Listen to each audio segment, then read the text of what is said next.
Selamat pagi anak kami semuanya. Pada pagi hari ini kita akan belajar fisika. Saya bersama Bapak Esron Simangunsong, tetap setia mengajar kalian.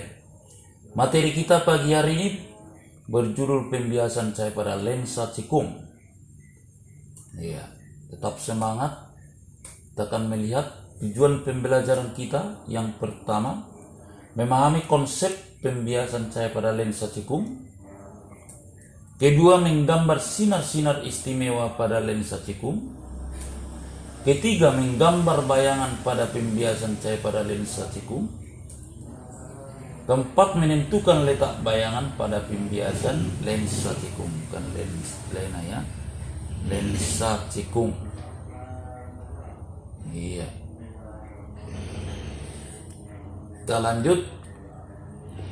Kita melihat sekarang kalau lensa cekung atau positif atau lensa konkav, semua sinar yang masuk ke lensa cekung ini disebarkan. Nah, divergen ya, kebalikan dari konvergen, menyebar. Ya. Penggunaan lensa ini tentu yang pertama, lensa negatif digunakan oleh penderita miopi rabun jauh. Ya. Bersyukur ada penemuan lensa cekung atau konkav ini, sehingga orang-orang yang menderita miopi rabun jauh dapat tertolong.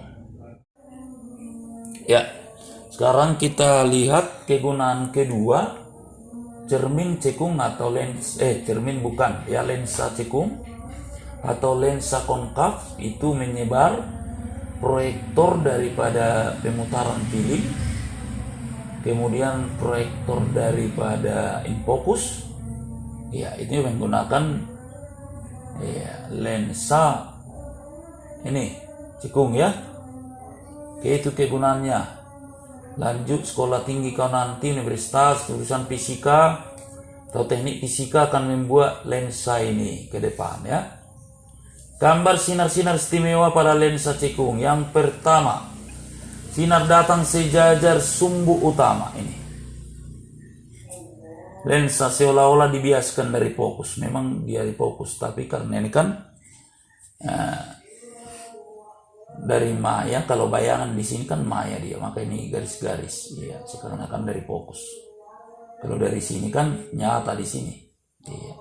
Sini nyata bayangan, di sini maya. Dua sinar datang seolah-olah menuju fokus, dipantulkan ini dibiaskan sejajar sumbu utama. Pertama tadi sinar datang sejajar sumbu utama, seolah-olah dibiaskan berasal dari titik fokus.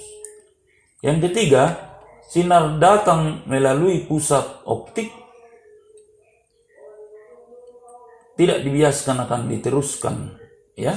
Nih. Jadi ada 3 sinar istimewa. Ini harus bisa digambar luar kepala karena 2 sinar istimewa minimal untuk mendapatkan bayangan. Anda bisa menggambar bayangan. Ya. Kita lihat ini gambar pembentukan bayangan. Ini ada suatu benda di ruang 3. Nih. Ya. Sinar datang itu ini sejajar sumbu utama, dibiaskan seolah-olah berasal dari fokus ini. Sinar datang menuju pusat kelengkungan ya. Ini adalah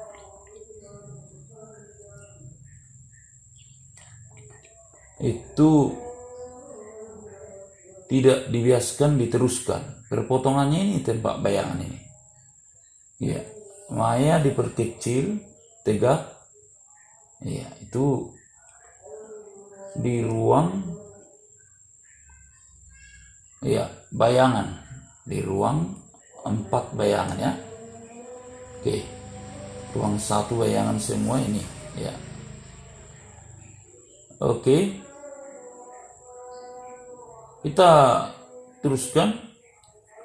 hubungan jarak benda dengan jarak bayangan titik fokus adalah C per F sama dengan C per S tambah C per S aksen. 2 per R sama dengan 1 per S tambah 1 per S aksen. Perlu saya sampaikan bahwa fokus dan jari-jari nanti bernilai negatif. Ya. NB, notebook. Catatan buku. Fokus dan jari-jari bernilai negatif karena ini lensa negatif. Ya. Oke, soal nomor 1. Gambarkan sinar-sinar istimewa pada lensa cekung. Ini nomor 2 bukan nomor 3.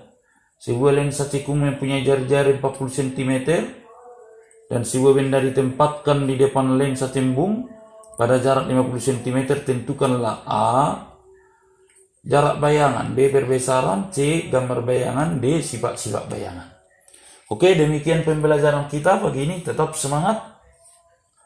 Kerja keras daya juang pantang menyerah. Kiat sukses meraih prestasi. Einstein berkata, kerja keras 99%, IQ 1% menentukan suatu keberhasilan. Dan tetap bersandar kepada Tuhan Yang Maha Esa. Demikian pembelajaran kita. Selamat pagi.